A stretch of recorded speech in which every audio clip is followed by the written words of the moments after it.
आप बड़ी देर से भजन के द्वारा, प्रवचन के द्वारा जीवन जीने की कला और सदगुरु का ज्ञान सुन रहे, श्रवण कर रहे।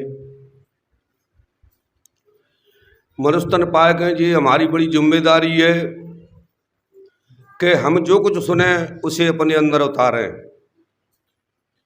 तो हमारा यहाँ आना और सत्संग सुनना सार्थक है। और केवल सुनकर इधर से इधर निकाल दें तो जीवन भर सुलते रहें, हमारी जैसी आदतें वैसी बनी रहेंगी और संत भी बदनाम होंगे और सत्संग भी बदनाम होगा। डॉक्टर का काम दवाई देना है बीमारी को समझ के, और दवाई को खाना मरीज का काम है। अगर मरीज दवाई खाता है, उल्टी कर देता है, तो बीमारी में फायदा नहीं होगा। सभी संत कहते हैं मनुष्य जन बड़े भाग्य से मिला है मनुष्य तन। जैसे अंजलि में पानी भर लो और कितनी भी ताकत है उसे रोको, लेकिन एक एक बूंद से सब निकल जाएगा। इसी तरीका से रोजाना दर प्रतिदिन श्वास के द्वारा हमारा जीवन मृत्यु की तरफ जा रहा है। जितने काम हो रहे हैं अज्ञान के भूलवश हो रहे हैं। कहीं चारों तरफ बार लगी हुई है, बीच में हम फंस गए हैं। दरवाजा नहीं है, मालूम नहीं है दरवाजा है भी, तो हम अपने आत्मा को टोर और खरोंच लेंगे, उसमें से निकलेंगे नहीं।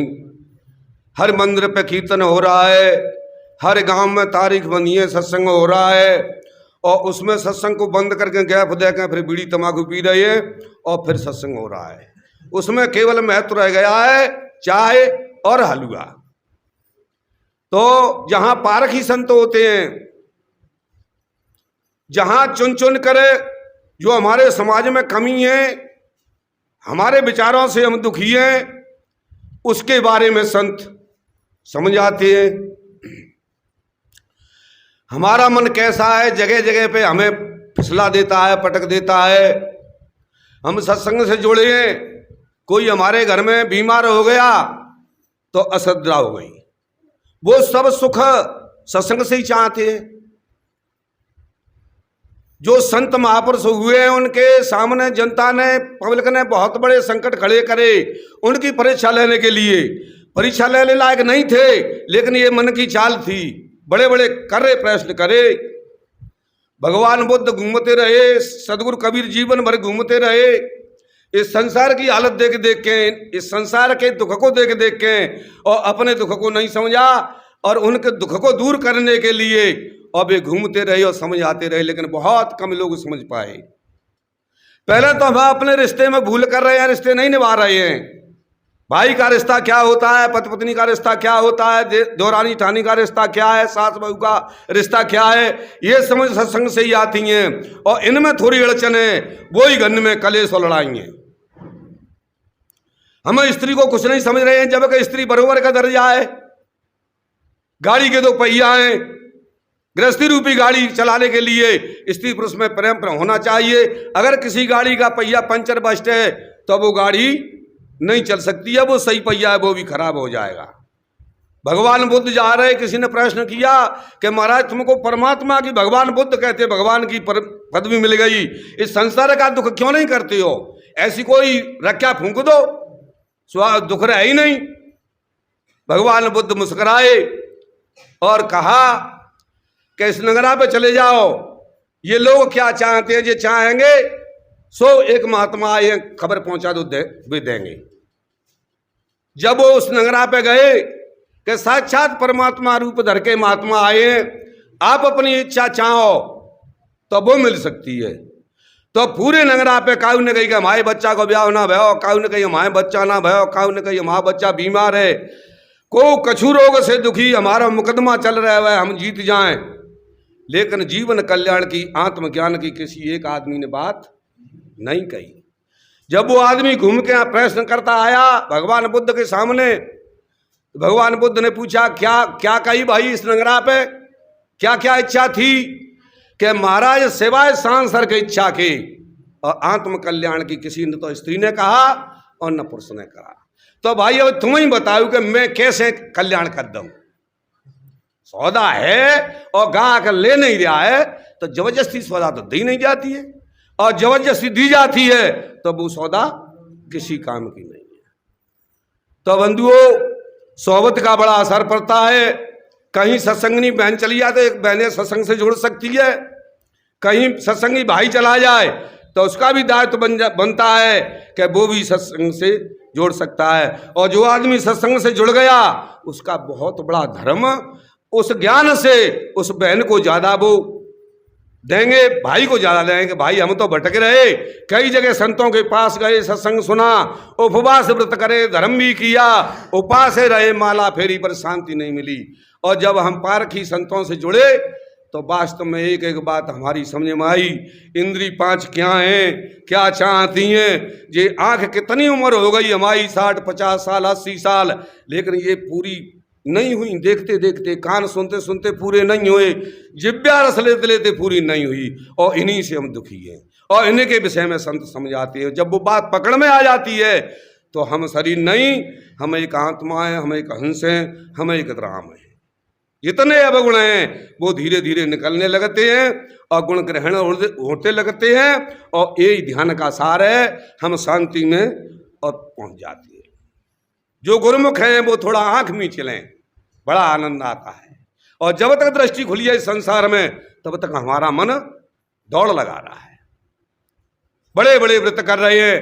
एक पंडित जी बिना नहाए भोजन नहीं करते, रामायण का पाठ करते, 2 एक 2 तब भोजन करते। लेकिन कुछ चोर आए कि महाराज के हाँ कि तुम पाठ करते, तुमने को 1 से 1 दे देते हो, 5 से दे देते हो, ज़्यादा से ज़्यादा 11 से दे देते हो, और तुम हमारे संग एक रात चलो तो 1 आध लाख को काम आ जाए। अरे बानगी राम राम राम, कैसी बात करते हो तुम दुष्टन की। ये चोरी वगैरह हम नहीं कर सकते हैं। तो वो तो कह चले गए, लेकिन वो खटिया में सोए तो वो शब्द लग गो, शब्द गूंज रहा उसके अंदर कि 1 रात में 1 लाख रुपया। दूसरे तीसरा फिर आए, महाराज के कुछ सोचा हमारी बात पे, आप दिनों में पाठ करो और अपने भेंट ले, और रात को हमारे संग चलो। तो बादना तो बिन दलकादर बादना भी चुप रही। और धीरे धीरे बात शब्द ने ऐसो घर करो कि वास्तव में सही है, कभी का पता है। दिन में खूब नहाएंगे धोएंगे, पाठ करेंगे, भजन करेंगे, और रात में जिनके संग चलेंगे। 1 लाख रुपया तो बहुत होते। तो बताते हैं जब वो उनके संग गए तो कऊ अच्छे धनी सेठ साहूकार के पहुंच गए तो वास्तव में 1 लाख रुपया हिस्सा में आई। अब तो बड़ी खुशी, आनंद आ गया। अब जो गहरे पैसा होते हैं 2 नंबर के, तो दारू पीवे मन चंतो है, मांस खाए मन चंतो है, ऐसा आराम को मन चलता है। 2 नंबर के पैसे से बुद्धि हमारी बिगड़ती है, हमारी क्या, हमारी संतान की भी बिगड़ती है। इसलिए संत जोर देते हैं कि अपनी 20 नौ की कमाई, पैसा बुरा नहीं है लेकिन मेहनत का होना चाहिए। अब तो ऐसी आदत पड़ गई, लोग बाग सोचने लगे कि जी पंडित जी कैसी बढ़िया है, कितने धार्मिक थे, और अब जी चोरी कर उठे। थाने में पहुंचे कि महाराज दुर्गा जी से गई कि ऐसे ऐसे पंडित जी और चोरी करना शुरू कर दिया है। कहाँ पाठ करते थे, उपवास रहते थे, बिना नहाए रोटी नहीं खाते थे। कि चिंता मत करो, हम नजर रखेंगे। उधर तो थानेदार दौड़ा घूम गयो और बितबा के समझ में आई कि जी दुनिया काम कर भी जाए, चलो दिन में ही कछुए का चोरी कर लें। तो बित तो कहा कि घर से माल निकाल तब शुरू बह रहे, और बित थानेदार को लौटा भयो तो रंगे हाथ पकड़े गए। रंगे हाथ पकड़े गए तो जब कोर्ट में पेश करे, पूरा हवाला बता दिया कि ऐसे ऐसे चोरी कर रहे थे। जज ने पूछी अफसर ने कोर्ट में कि क्यों पंडित जी के हाँ कि आप क्यों पकड़े गए, क्या हुआ, क्या कर रहे। तब क्या कह रहे हैं, क्योंकि अभ्यास हो रामायण के तो बेहस कही महेश तब ज्ञानी मूण न कोई। और जब जैसी अरे चाय वो करवावे तैसी पर तैसी हो। सो जज मुस्कुराएगा, पंडित तो चालाक है, रामायण पढ़ती हैं। वानी पंडित जी मैं भी रामायण पढ़ता हूँ और रामायण पढ़ के ही भोजन करता हूँ और ड्यूटी पे आता हूँ, सोई खुशी है। मतलब जी गुरु भाई है गई, अब सजा नहीं होगी। तो पंडित जी आपने रामायण पढ़ा, वास्तव में कि आदमी कुछ नहीं करता है, जो करता है सबे नचावे राम गोसाई। बिल्कुल ठीक है, लेकिन एक चौपाई और है, उसका आपको ध्यान नहीं है। उस चौपाई को रामायण में से हटा दो तो रामायण निस्वार रह जाएगा। बड़ी चोट लगी। कि हमने काफी जीवन में रामायण पढ़ा है, लेकिन ऐसी चौपाई कौन सी हमने ध्यान ही नहीं दिया कि हजूर मुझे मालूम नहीं है कि रामायण कहता है कर्म प्रधान विश्व कर राखा और जस फल बोया तस फल चाखा। जैसा जो जीव करता है उसका फल जीव को भोगना पड़ता है। पंडित जी आप बहुत बड़ी भूल कर रहे हो, रंगे हाथों पकड़ो गए हो, चोरी करी है, तो आप मैं अफसर के नाते से और 5 साल की सजा देता हूं, सोई बस उनको। तो शब्दों का और सोहबत का बड़ा असर पड़ता है। कहते हैं मत अभिमान करे ये तन, लेकिन अभिमान किया थोड़ा ही जाता है। ज्ञान नहीं होगा तो अभिमान को तो पैरों हथ हुई है सुता ही हो जाता है। अभिमान कब हटेगा? जब हम संतों से जुड़ेंगे और सत्संग ग्रहण करेंगे। एक भक्त है मुरैना में, वो सत्संग को गए और बिन की भैंस कवन्ना कहें छूट गए और लट्ठा में करंट था, ऐसे जहाँ में करंट है, भैंस खत्म हो गई और वो आए, भैंस मरी मिली, भैंस खींच के डाल दी और 3 दिन का सत्संग रहा, 2 दिन पत्नी और फिर सत्संग में पहुंच गए। आप विचार लगाइए वे कितने सुलझे भय थे कि ये तो सब होता रहेगा, कि सत्संग तो केवल आत्म कल्याण को, शांति के लिए, सुख के लिए, और पशु पंछियों में नहीं, मनुष्य में ही समझ पाती है। और हम थोड़ी कहुए बच्चा तकलीफ भाई अये बाने का करें सत्संग में। तो ये मन की चाल है, मन की पकड़ सत्संग में होती है।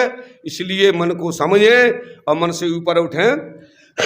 तो कोई शिष्य मन से दुखी है के और कैसे कह रहे हरे के माना तो ए कौन भाते समझाऊंगे, मनवा तो ए कौन भाते समझाऊं, अरे मनुआ तो कौन जतन सम।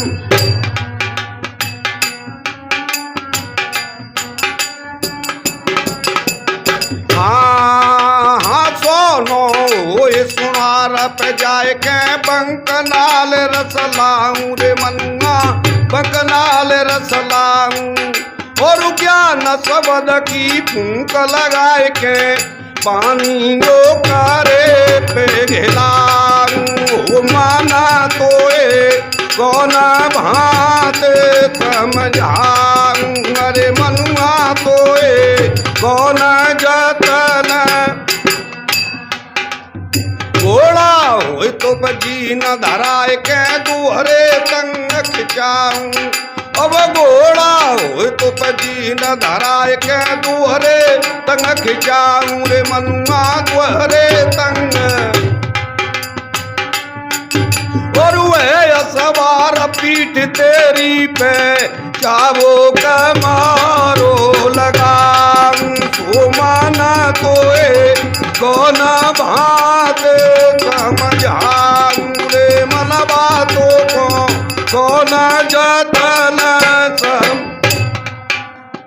हाथी होए जंजीर मंगाए तेरे चारों पैर बनाऊं, अब हाथी होए जंजीर मंगाए के चारों पैर बनाऊं रे मनुआ चारों पैर बन।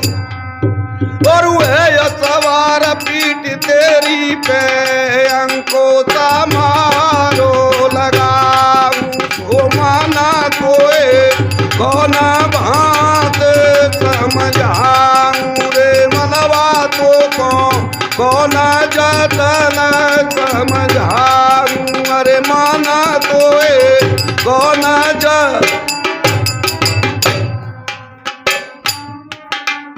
लोहा होए लोहार पे जाए के लोसाई में लगवाऊं, लोहा होए लोहार पे जाए के